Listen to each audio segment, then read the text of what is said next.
terminale STI2D, l'oxydoréduction, toujours sous la forme d'un cours jeté sur le papier. Alors, on vous demandera à coup sûr d'identifier un oxydant d'un réducteur le jour du bac. Un oxydant, c'est quoi? C'est celui qui oxyde, comme son nom l'indique, et il oxyde qui? Un réducteur. Cette opération, c'est l'opération d'oxydation. Le réducteur, quant à lui, réduit, et réduit qui? Un oxydant. C'est la réduction. Alors, l'oxydation, c'est quoi? C'est une perte d'électrons.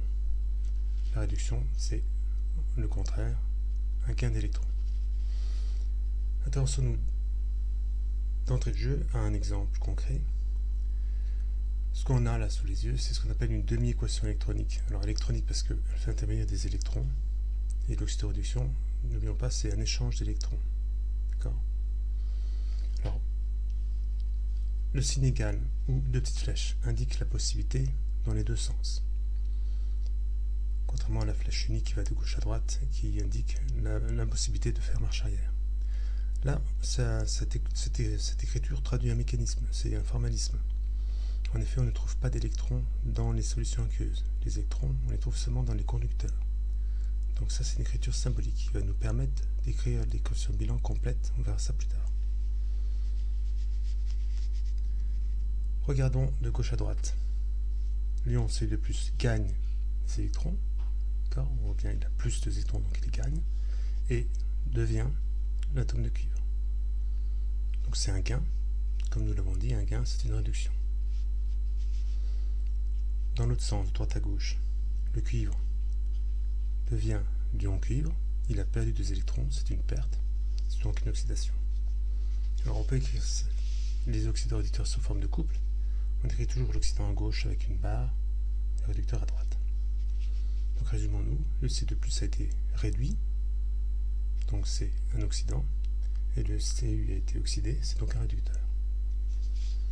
On peut se souvenir d'ailleurs que tous les métaux sont réducteurs. Ça c'est intéressant à retenir pour le jour de l'épreuve. Alors, certes, le cuivre est oxydé, mais par qui? Il était oxydé par l'oxydant d'un autre couple. Le réducteur cuivre a été oxydé par l'oxydant d'un autre couple. Le cuivre lui a été réduit, mais par qui? Par le réducteur d'un autre couple. Ce qui donne en fait l'écriture formalisée suivante. L'oxydant du premier couple devient réducteur sous l'effet du réducteur du deuxième couple qui, lui, va devenir oxydant. En effet, si je peux dire que l'oxydant 1 est réduit par le 2, le RED 2, nous avons aussi le RED 2 qui est oxydé par le OX1. Passons à un exemple concret.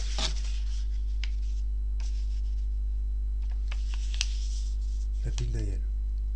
On reviendra sur la pile Daniel, c'est une pile classique, simple. Voilà. Alors, on retrouve ici les deux demi-équations. Donc ça c'est une demi-équation, et là on a donc l'équation bilan complète. C'est pour ça qu'on parle de demi-équation, parce que deux demi donnent l'équation complète. Donc dans la pile Daniel, c'est le zinc qui est oxydé. On a bien une oxydation. Voilà, je l'ai dit tout à l'heure, le zinc c'est un métal, donc c'est un réducteur. Il est oxydé, donc on a bien une libération de 2 électrons. Ces électrons vont être pris par l'ion C2+, qui donc va en profiter, si j'ose dire, pour se réduire. Alors on prend l'habitude de faire comme ça, c'est-à-dire on met les deux égales l'un au-dessus de l'autre, et à gauche bien sûr, ceux qui subissent le zinc est oxydé et le C2+ est réduit. Enfin, dans l'équation bilan complète, on ne doit jamais voir apparaître les électrons. Là, c'est pas un souci puisque il y a 2 électrons à gauche et à droite. D'accord? Donc là, on les a enlevés. Mais si on prend un autre exemple un peu plus complexe, l'aluminium. Donc l'aluminium, une fois de plus, c'est un métal, c'est un réducteur. Là, dans cet exemple, il a été oxydé. On obtient bien l'ion avec 3 électrons, oxydation. Donc là, on a une oxydation. Et là, on a une réduction. On retrouve notre C2+ qui gagne des électrons. Donc si je fais la somme, bien, je vois que je vais avoir un déséquilibre, c'est-à-dire j'ai 2 électrons à gauche. Alors, si je fais la somme, si je me contente de recopier, j'ai AL, C2+, plus 2 électrons, qui va donner L3+, plus Cu, plus 3 électrons. Donc, on ne peut pas avoir des électrons dans l'eau. Donc, il faut absolument que les électrons disparaissent de l'équation bilan. Donc, si j'ai 3 là et 2 ici, ben, je multiplie la première par 2, la deuxième par 3, ce qui fait donc 2Al, 2L3+, 6 électrons, 3Cu2+, 3Cu, 6 électrons, et les électrons vont simplifier. J'ai 6 électrons à gauche, 6 électrons à droite. Donc voilà, donc on se souvient bien, dans l'équation bilan complète, les électrons doivent disparaître, il faut donc appliquer des coefficients adéquats dans les deux demi-équations pour faire disparaître ces électrons.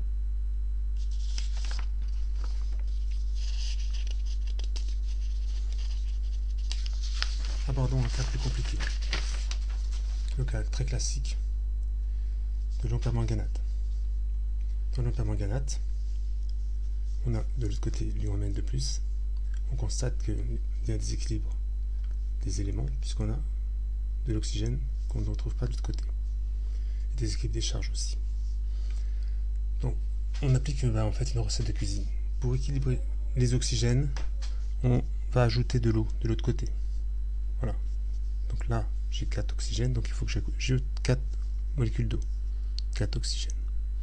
Mais si j'ai équilibré les oxygènes, je viens de déséquilibrer les hydrogènes, parce que j'ai 8 hydrogènes. Donc je les remets de l'autre côté, sous la forme d'H+.